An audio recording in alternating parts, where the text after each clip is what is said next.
कुबेर का अहंकार। यह एक पौराणिक कथा है। कुबेर तीनों लोकों में सबसे धनी थे। एक दिन उन्होंने सोचा कि हमारे पास इतनी संपत्ति है, लेकिन कम ही लोगों को इसकी जानकारी है। इसलिए उन्होंने अपनी संपत्ति का प्रदर्शन करने के लिए एक भव्य भोज का आयोजन करने की बात सोची। उसमें तीनों लोकों के सभी देवताओं को आमंत्रित किया गया।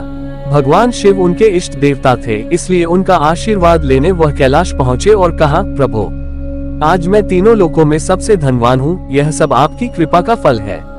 अपने निवास पर एक भोज का आयोजन करने जा रहा हूँ। कृपया आप परिवार सहित भोज में पधारने की कृपा करें। भगवान शिव कुबेर के मन का अहंकार ताड़ गए। बोले, वत्स, मैं कहीं बाहर नहीं जाता। कुबेर गिड़गिड़ाने लगे, भगवान, आपके बगैर तो मेरा सारा आयोजन बेकार चला जाएगा। तब शिव जी ने कहा, एक उपाय है। मैं अपने छोटे बेटे गणपति को तुम्हारे भोज में जाने को कह दूंगा। कुबेर संतुष्ट होकर लौट आए। नियत समय पर कुबेर ने भव्य भोज का आयोजन किया। तीनों लोकों के देवता पहुंच चुके थे।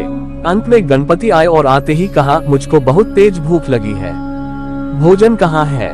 कुबेर उन्हें ले गए भोजन से सजे कमरे में। सोने की थाली में भोजन परोसा गया। क्षण भर में ही परोसा गया सारा भोजन खत्म हो गया। दोबारा खाना परोसा गया, उसे भी खा गए।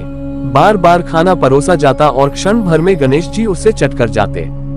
थोड़ी ही देर में हजारों लोगों के लिए बना भोजन खत्म हो गया, लेकिन गणपति का पेट नहीं भरा। वे रसोई घर में पहुंचे और वहां रखा सारा कच्चा सामान भी खा गए, तब भी भूख नहीं मिटी।